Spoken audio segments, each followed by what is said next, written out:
The painting had been put up for auction at a local event raising money for charity. It was an original, according to the auctioneer, by an obscure but talented artist from the early 1900s. It was almost the end of the day and I had yet to see anything that caught my fancy, but the moment the painting was unveiled, I felt something stir in my chest, and I knew I had to have it. Nobody else seemed quite as enthused as me about the portrait, and winning it had been a relatively simple affair. After countering a few other vaguely interested buyers, I managed to secure it for myself. I had it wrapped up in a piece of old, moth-eaten cloth that was found in the auction warehouse, and stowed it in the back of my car, excited to find a place for it in my home. I was a collector of sorts, mostly of antiques and other knickknacks, so it would fit right in with the assortment of old ceramic pots and tarnished clocks and statues that I had sitting in my display cabinet. On the way home from the auction, I started to feel restless. I wasn't sure if it was because the auction had lasted longer than I expected, or because I was tired, or something else, but I struggled to focus on driving and almost pulled out right in front of another car as I turned at the junction leading left towards my house. When I finally pulled into the driveway of my semi-detached, I cut the engine and sat for a moment behind the wheel, taking a couple of deep breaths to clear my mind. When I flicked a glance up towards the rear view, I thought, for just a moment, that I had glimpsed a shadow pressed against the backseat of the car. Between one blink and the next, however, the shadow had disappeared, and I rubbed my eyes, realizing I must have been more tired than I thought. I twisted around to double-check the backseat just in case, but there really was nothing there. Stepping out of the car, I headed round to the trunk of the car and popped it open. The painting was where I had left, nestled safely in its bandage of thick yellow cloth. Gripping the edges of the frame, I hoisted it out of the car, careful not to knock the corners against the trunk. Balancing it on one knee, I used my free hand to slam the trunk closed and locked the car behind me, heading up the drive towards the front door. Somewhere behind me, I felt the strange sensation of being watched. Assuming it was one of my neighbors, I turned round to wave, but there was nobody there. The street was empty, deserted. I was the only one out there. Shrugging it off, I headed inside. Laying the covered painting down on the mahogany dining table, I carefully stripped the cloth away to unearth the portrait. It was even more beautiful seeing it up close, instead of across the auction hall. I wasn't a painting connoisseur by any means, but even I could appreciate the balance of colors and the masterful brush strokes used to create the dichotomy between the subject's face and the backdrop. The signature in the corner, scrawled in black ink, read Thomas Mallory. That was the name of the painter. I had never heard of him before the auction, but the painting itself was a masterful piece of portraiture that held up against even more well-known names. I wasn't entirely sure who the depicted subject was, but judging by the brush and palette he was holding and the easel in front of him, the subject must have been a painter too. Perhaps it was even a self-portrait of Thomas Mallory himself. The frame was a deep brass with golden highlights, but there was a faint layer of dust and grime on the edges of the frame, suggesting it had been stored somewhere damp prior to the auction. So I got some low chemical cleaning supplies and tried my best to clean it up. By the time I was done, the frame was glistening in the swathes of the fading sun pouring in through the window. It wouldn't be long until dusk fell. I must have been sitting here for hours polishing the frame and my wrist had grown sore. Satisfied with my work, I took the painting over to the display cabinet in my sitting room. Despite the wide array of antiques, I did dust regularly, and the air was tinged with the scent of lemon and rose disinfectant. I hadn't quite decided where I would hang the painting yet, so instead I propped it up on the mantelpiece beside the cabinet, above the bricked-up fire that hadn't been used in years. Sometimes when I hadn't dusted in a while, I could still smell the tinge of ash and smoke embedded within the bricks. Making sure the painting was secure between the wall and the mantel shelf, I stepped back and admired the portrait in the light of the fading sun. There was something almost melancholy about the painter's face. Those eyes, that sparkled with an unusual, almost corporeal luster, seemed to be filled with a longing of sorts. A yearning for something that was just out of reach. But maybe I was just seeing things that weren't really there, like the shadow in the car, The light outside was fading rapidly, but part of me couldn't draw my eyes away from the painting or the man's woeful expression. Why had the painter portrayed him this way? What was the story behind each stroke of the brush? I don't think I or anyone would ever truly understand what was going through the painter's mind as he created this piece of art. That, after all, was the beauty and pain of subjectivity, of art, of interpretation. Nobody shared the same idea of inference and understanding, especially when it came to something like this. But perhaps I was overthinking it. I shook myself out of my daze, realizing that the sun had already set, dusk painting the edges of the sky in shades of dark purple. I should get something to eat before I go to bed, I thought vaguely as I left the room, closing the door behind me. That night, I awoke to darkness and the feeling that I wasn't alone. I lived on my own, as I had done since separating from my partner a few years ago, and I didn't have any pets. There was no probable reason why I would feel like there was someone else here with me, but it was something I felt with a strange sort of certainty, that there was someone here in the dark, lurking just out of sight. My heart began to flutter in my chest, panic rising up through my stomach, but I swallowed it down. I was being silly. Of course there was nobody else here. I had locked all the doors and windows before I went to bed. I was sure of it. But I still couldn't quite shake that feeling of unease that tiptoed along the back of my neck, making sweat bead along my skin. Breathing softly through my nose, I fumbled through the dark until my fingers closed around the light switch, clicking it on. Bright yellow light flooded the room, and I threw up a hand to shield my eyes from the glare. Squinting between my fingers, I looked around the room. Empty, as I expected. There really was nobody here. But then I noticed something that made my throat clench up once more. The bedroom door was open. I always slept with it closed, the way I had done since I was a child. I very rarely went to bed with it open, even by accident. Had someone really been in my room? Or was this one of those very rare occurrences where I had forgotten to close it? No, I was certain I had shut it. I remembered the creak and the click of the old door against the frame. It had become an almost bedtime ritual, and I would have felt something was off earlier in the night if I had left it open. I gazed at the crack in the door frame, shadows pooling around the edges, fear tightening my chest. Was there someone in the house? Should I call the police? No, not without investigating first. I didn't want to waste their time if it really was just my imagination conjuring threats from nothing. Slipping out of bed, I tiptoed over to the open door, my fingers trembling as they gripped the handle, pulling it open wider. Light from the bedroom spilled out onto the landing, illuminating the rest of the corridor.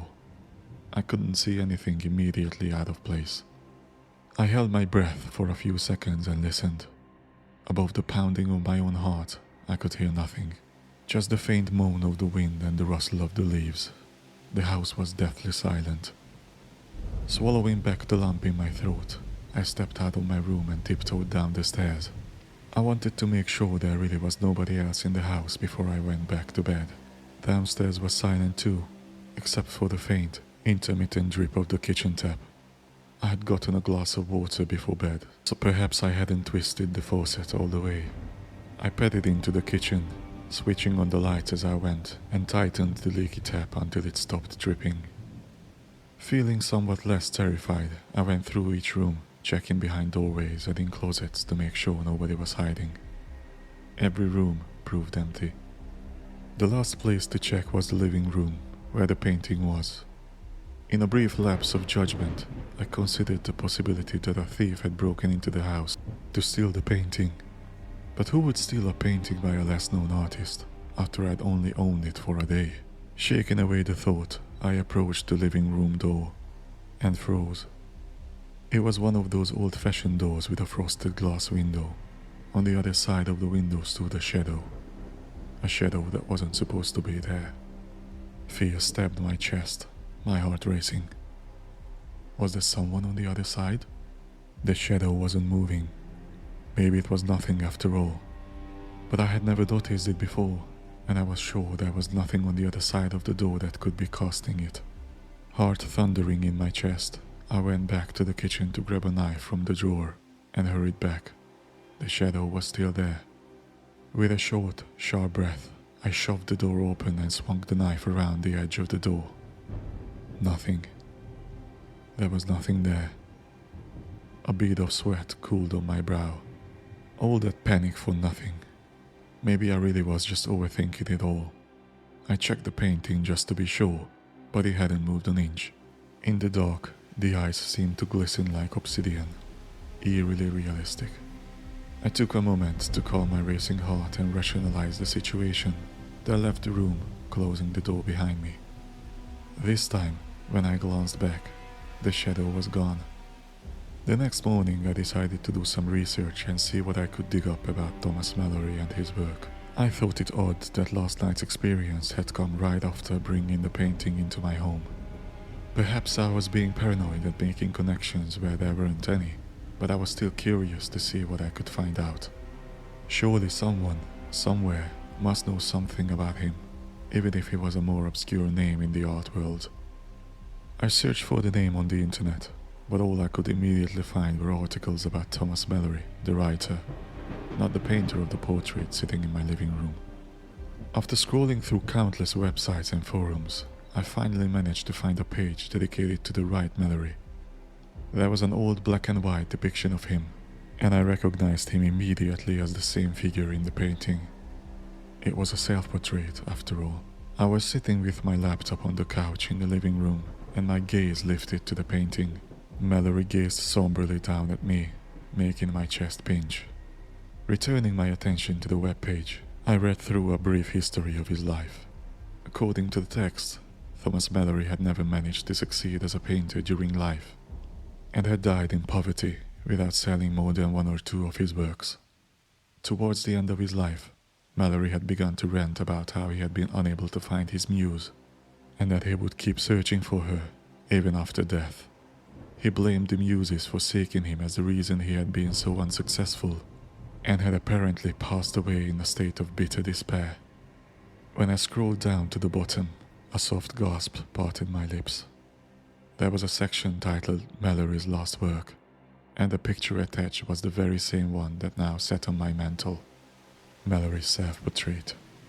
The last ever painting he created before his death. Was that the reason for his despondent look? Had he been unhappy with his career, at a loss, abandoned by the muses? Was that the message the portrait portrayed? I studied it from across the room, raking my eyes over the paintbrush poised against the painted canvas, the palette of muted colors almost drooping in his hand. Was this when he was on the verge of abandoning his passion altogether? Or was that searching, longing look in his eye a plea to the muses to hear his desperate call? I shook my head, closing my laptop with a sigh. Thomas Mallory, despite being a wonderful artist, had suffered the same fate as so many artists had. Unappreciated, unrewarded, dying nameless and poor. It was only after death that they truly found fame. The following night, I woke up once more to the feeling that I was being watched from the dark. The room was pitch dark. Through the netted curtains, there was not even a glimpse of the moon. Only the dark, starless sky, like the open maw of a beast. I sat up, rubbing my eyes. It was just after 3 o'clock in the morning, according to my watch. Using one hand to switch on the lamp, I squeezed my eyes closed against the light, waiting a few seconds for my eyes to stop watering and finally adjust. The air in the room was still, undisturbed. The door was closed. Nothing felt out of place, except for the strange prickle of unease tiptoeing down my spine. I gazed around the room for a few minutes, waiting in silence for something to happen, but nothing did. Once again, it was all in my head. I reached for the lamp again, my fingers brushing the switch. The moment the room plunged into darkness was the moment I heard it. Footsteps. Soft, muted footsteps coming from somewhere deeper in the house. I held my breath, my pulse racing beneath my ribcage. Was I hearing things? There, against the quiet of the night, was the sound of retreating footfalls. Someone was inside the house. This time there was no mistake. Fighting the rising panic in my chest, I fumbled to switch on the light and slipped out of bed. The air was cold against my legs, and I shivered, tiptoeing towards the door. I wrapped my fingers around the handle and tugged it open as quietly as I could. I peered out. Nothing. The footsteps grew fainter, moving further away, until eventually I could hear them no more. Had they already left? I didn't want to leave anything to chance. Keeping close to the wall, I padded down the hallway and stood at the foot of the stairs, peering down. I couldn't see anything. Nothing stirred amongst the shadows. Silence pressed against me like something tangible, broken only by my short, panicked pants. Taking the stairs slowly, I reached the bottom and peered around the edge of the banister. My vision swam in the darkness, and I tried to ignore the feeling that there was something crouched in the shadows, waiting to catch me off guard. It's all in your head. This time, I passed by the kitchen and dining room and went straight to the living room, straight to the painting. The door was open. Inside, the darkness felt thick, suffocating. I reached blindly through the dark until I found the light switch, flipping it on. The room felt warmer than the rest of the house. The air felt disturbed, like someone had been here recently. There was nobody hiding behind the doorway. Nobody crouched behind the sofa. Everything was in its place. Closing the door behind me, I walked up to the painting and gasped. My legs wobbled, feeling like they were about to give away. My head began to spin, not quite willing to believe what I was seeing. The painting had changed.